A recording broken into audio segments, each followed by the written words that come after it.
আত্মপ্রতিষ্ঠা করে দিন প্রতিষ্ঠা নয়, বরং দিন প্রতিষ্ঠা করে আপনি আপনার জীবন প্রতিষ্ঠার জন্য আল্লাহর সাহায্য পাওয়ার উপযুক্ত হওয়া।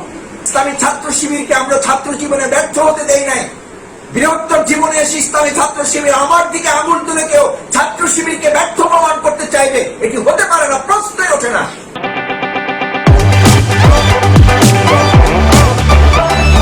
বাংলাদেশ ইসলামী ছাত্র শিবির প্রতিষ্ঠিত হয়েছিল কেন? বাংলাদেশ ইসলামী ছাত্র শিবির তো বিপ্লব করবে না।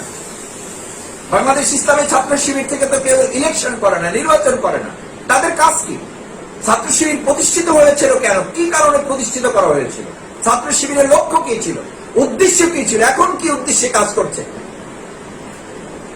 1941 সালে 25 আগস্ট বাংলাদেশ জামাত ইসলামী যখন প্রতিষ্ঠা লাভ করে, মাওলানা মওদুদী মরহুম রহমাতুল্লাহ আলাইহ নির্দিষ্ট বাছাই কিন্তু কিছু ভাইদের নিয়ে বসে আলোচনা করলেন, এই বাংলাদেশ জামাত ইসলামী বৃহত্তর নেতৃত্ব তৈরি করার সাপ্লাই সেন্টারটা কোথা থেকে তৈরি হবে।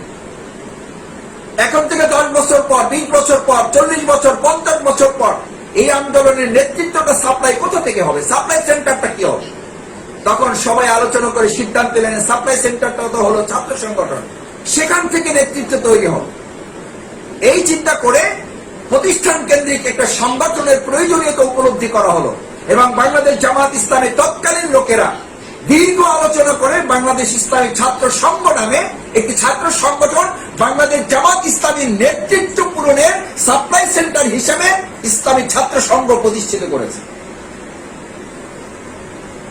বিষয়টি যদি পরিষ্কার হয়ে থাকে তাহলে আমি আপনাদের কাছে বিনয়ের সাথে অনুরোধ করতে চাই, ছাত্র শিবির থেকে আসা ভাইয়েরা, ছাত্র সংঘ থেকে আসা সেই সময়ের ভাইয়েরা, আমরা তো শুধু কর্মী সাপ্লাই দেওয়ার জন্য আমাদেরকে তৈরি করা হয় নাই, কর্মপদ্ধতি তো আমাদের নামই দেওয়া হয়েছিল আমরা অভিজ্ঞ চিকিৎসকের ভূমিকা পালন করব। স্পেশালিস্ট, শুধু মেডিকেল অফিসার না, আপনি সাধারণ কর্মী না, আপনি কর্মী হিসেবে জামাত ইসলামীতে কাজ করার জন্য আপনাকে ছাত্র শিবির তৈরি করে নাই, এই লক্ষ্য নিয়ে ছাত্র শিবির তৈরি হয় নাই। তাহলে ছাত্র শিবিরের লক্ষ্য উদ্দেশ্য ব্যর্থ, যে আমার কারণে ব্যর্থ, আপনার ভূমিকার কারণে ছাত্র শিবিরের লক্ষ্য উদ্দেশ্য ব্যর্থ হতে বাধ্য। কারণ ছাত্র শিবিরকে তৈরি করা হয়েছিল জামাত ইসলামীর নেতৃত্ব সাপ্লাই সেন্টার হিসাবে। আপনি ওয়ার্ড সভাপতি থাকবেন সেজন্য না, আপনি ইউনিট সভাপতি থাকবেন 5 বছর ধরে সেজন্য না, আপনি সহযোগী ছিলেন, কর্মী ছিলেন, আছেন, মুমিনের এক কথা, ইমানদারের এক কথা, কর্মী ছিলাম, আসি মাসুদ ভাই থাকবো ইনশাআল্লাহ।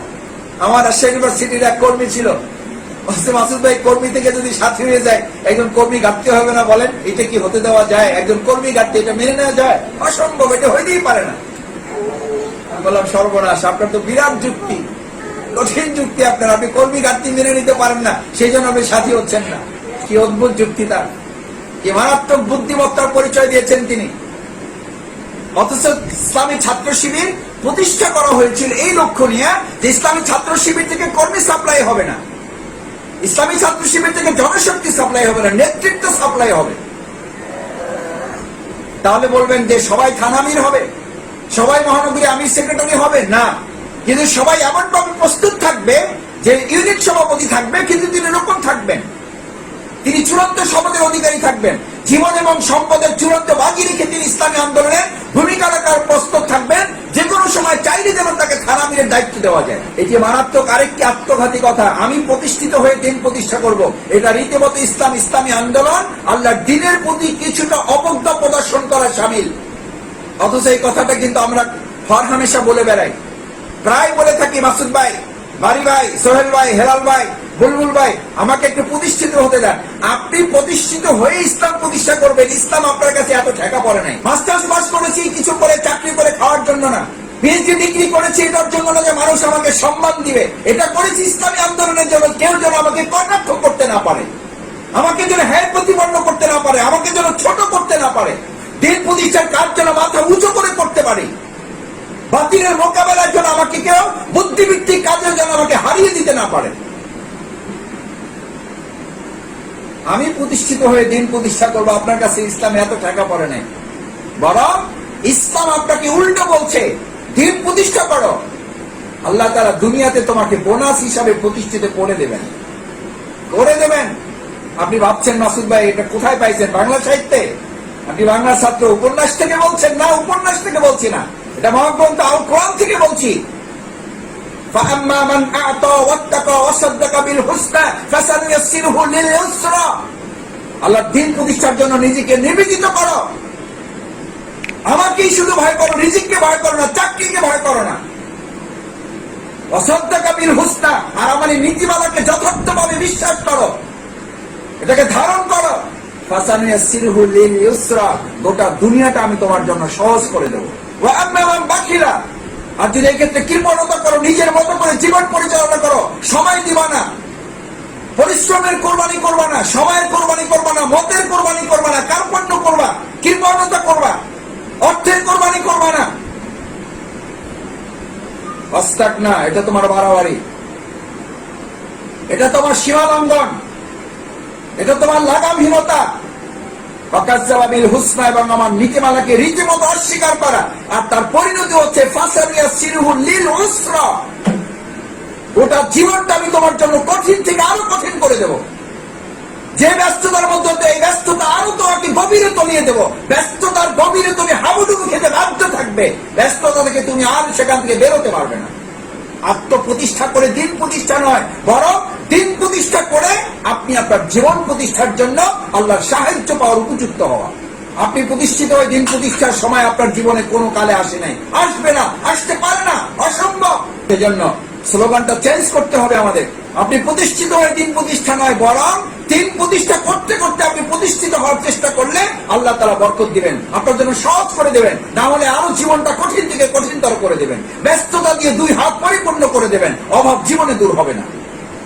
হাদিসে কুদসির বর্ণনা, ইয়া বানি আদম, আমি বনি আদমকে সৃষ্টি করে তার সাথে ব্যস্ততাও দিয়েছি, এই ব্যস্ততা থেকে মুক্ত হয়েছে, দিন কায়েমের আন্দোলনে নিজেকে শামিল করবে, আমি তাকে দুটো পুরস্কার দেব। প্রথম, নাম্বার 1, তার হৃদয়টা অন্তরটা প্রশান্তি দিয়ে ভরে দেব। 2, আমি 2 নম্বর তাকে পুরস্কারটা দেব, অভাব তার ধারে কাছেও ঘেঁষতে পারবে না, অভাব তার ধারে কাছেও ঘেঁষতে পারবে না, অন্তরটা প্রশান্তি দিয়ে ভরে দেব। আর কি চান? গোটা পৃথিবী তো প্রশান্তির জন্য ছুটে বেড়াচ্ছে, প্রতিযোগিতা করছে, কম্পিটিশনে ব্যস্ত, আপনি আমি পাগল পারা প্রশান্তির জন্য একটু, আর আল্লাহ তাআলা সেটা দিয়ে দেবেন যদি ব্যস্ততা নামক এই জায়গা থেকে আপনি সরে গিয়ে আল্লাহ দিন প্রতিষ্ঠার কাজে নিজেকে আত্মনিয়োগ করতে পারেন। আর যদি তা না করি আমি, আল্লাহ তাআলা এবার বলেন তাকে দুটো শাস্তি দেব, একটা পুরস্কার আর একটা তিরস্কার। পুরস্কারটা হচ্ছে তার অন্তরটা প্রশান্তিতে ভরে দেবেন, আর তার জীবনে অভাব ধারে কাছে ঘেঁষতে পারবে না। আর তিরস্কারটা হচ্ছে যদি সে এই ব্যস্ততা থেকে মুক্তি নিয়ে আমার দিন কায়েমের আন্দোলন নিজেকে শামিল না করে, তাহলে আমি প্রথম তার 2 হাত ব্যস্ততায় পরিপূর্ণ করে দেব, ব্যস্ততা আরো বাড়িয়ে দেব, ব্যস্ততায় হাবুডুবু খেয়ে তলিয়ে যাবে, সে হারিয়ে যাবে দুনিয়ার ভিতরে, সে না দিন পাবে না দুনিয়া পাবে, আর কোনো কালেই তার অভাব দূর হবে না, কোনো কালেই তার অভাব দূর হবে না। আমার সম্মানিত ভাইয়েরা, আল্লাহ তাআলার এই সমস্ত নীতিমালাকে আপনি আমি হয়তো বলবেন, মাসুদ ভাই আমরা কি এগুলো চ্যালেঞ্জ করছি, আমরা তো এগুলো মানি, বিশ্বাস করি। সেই জন্য আসুন আমরা এই কথাটুকু বলতে চাই যে ব্যস্ততার দোহাই দিয়ে, কোন অজুহাত দিয়ে, নামাজ থেকে তো কোন ইমামের কাছ থেকে আপনি ছুটি চান না। ব্যস্ততার কথা বলে কোন ইমাম সাহেবকে ফোন দিয়েছেন, হুজুর আজকে ব্যস্ততার কারণে জুমার নামাজে আসতে পারবো না, ছুটি চাই। পৃথিবীর এরকম কোন বাহাদুর ইমাম আছে যে আপনাকে ছুটি দিতে পারে নামাজ থেকে? পৃথিবীর এমন কোন বোকা মুসল্লি পেয়েছেন দুনিয়ার ব্যস্ততার জন্য কোন ইমামের কাছ থেকে ছুটি নেয়? কিন্তু আমার এরকম বোকা ইসলামী আন্দোলনের লোক আমরা খুঁজে পাই, দায়িত্বশীলের কাছ থেকে 6 মাসের ছুটি নিয়েছে, আপাতত আমাকে কোনো কাজ টাজ দেন না, আমি 6 মাসে একটু আমি কাজ গুছাইয়া তারপর ইসলামী আন্দোলনে কাজ করতে চাই। কত বড় দুঃসাহস আপনার! ওই 6 মাসে আপনি বেঁচে থাকবেন, তার কি নিশ্চয়তা আপনার কাছে আছে? কি নিশ্চয়তা আছে আপনার কাছে? হাত্তা যুরতুমুল মাকাবির, কবর পর্যন্ত চলে যাবেন, ব্যস্ততা নামক এই কাজ থেকে আপনি বাঁচতে পারবেন না। সেজন্য ছাত্র শিবিরের ইসলামী আন্দোলনের আমার প্রাণপ্রিয় ভাইয়েরা, যারা এই কাজ করে অভিজ্ঞতা অর্জন করেছেন, ইসলামী আন্দোলনের যে রাষ্ট্র বিনির্মাণের স্বপ্ন দেখতেন, সেই স্বপ্ন বাস্তবায়নের মূল জায়গায় আপনি এসে দাঁড়িয়েছেন। বাংলাদেশ জামাত ইসলামী বৃহত্তর আন্দোলনে নেতৃত্ব সাপ্লাইয়ের মূল সেন্টারে আপনি আজকে শপথ নেবেন। যে শপথ আপনার ছিল সেটা একটু পুনর্মূল্যায়ন করবেন, একটু নবায়ন করবেন, এটাকে একটু রিনিউ করবেন। শুধু আপনার তো সাথী শপথ ছিল, সদস্য শপথ ছিল, আপনার তেলাওয়াত ঠিক করা আছে, সিলেবাস পড়ানো আছে, আপনি সময় দিতে জানেন, দাওয়াতি কাজ করতে জানেন, অভিজ্ঞ মানুষ। নিষ্ক্রিয়কে সক্রিয় করতে জানেন, সক্রিয়কে আরো সক্রিয় করার কৌশল আপনার জানা আছে।